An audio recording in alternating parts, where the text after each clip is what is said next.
Of all the various mythical creatures, few have as diverse a grouping of sub- and related species as the mermaid.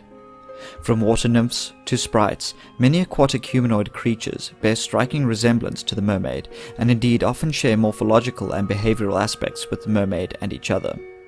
As a consequence, several of these creatures warrant further examination to better understand the differences between and relationships with their own myths and that of the mermaid.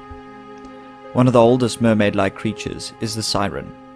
Of Greek mythology, the siren is often depicted as a winged woman who occupies various rocky cliffsides and outcroppings upon the sea, with the intent of luring ships onto these rocks with their beautiful songs.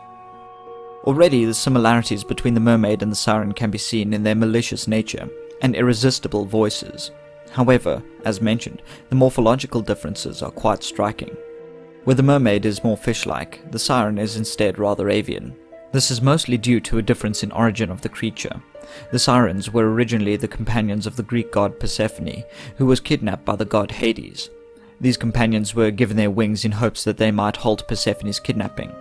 However, other versions of this story suggest that the wings were a curse to punish them for allowing the kidnapping to take place. Another important mythological difference between the siren and the mermaid is that while the mermaid is an entire species of creature with populations all over the world, the siren is instead a small and fixed group of 2 to 4 women, each with their own name, although these names do change depending on who is writing about them. The siren must be further distinguished from the harpy creature, both of which are similar in that they are often depicted as bird-like creatures, with various features similar to that of a human woman.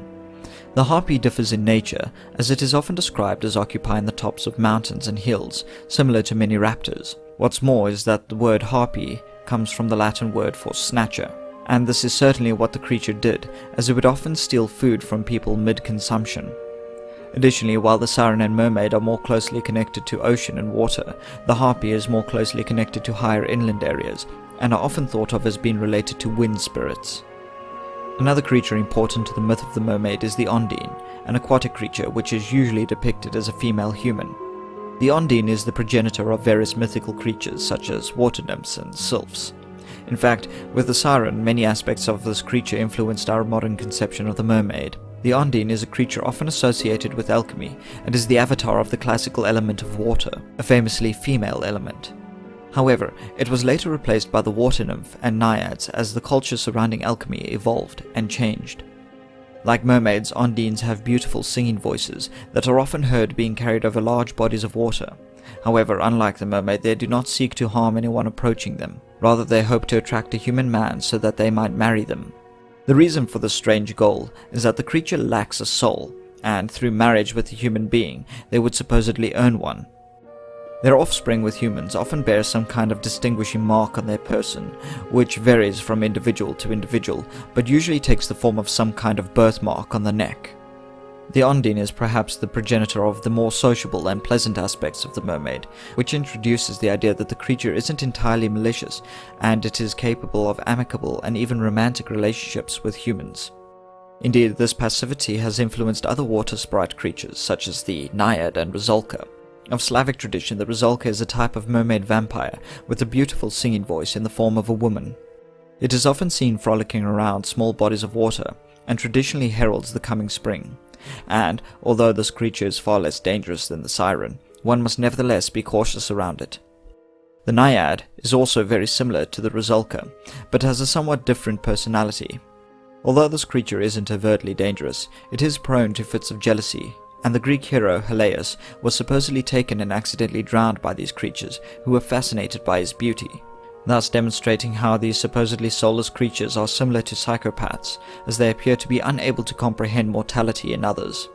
Interestingly, Naiads, much like the Ondine, would sometimes marry human beings, sacrificing their immortality for a soul.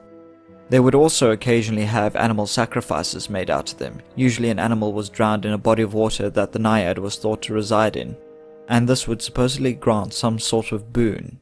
However, precise details as to how and why the sacrifice was conducted are sparse. Finally, a creature of particular note to consider when discussing influences on the mermaid and its ilk is the shape-shifting kelpie. Of Scottish mythology, the kelpie is a water spirit that usually takes the form of a horse.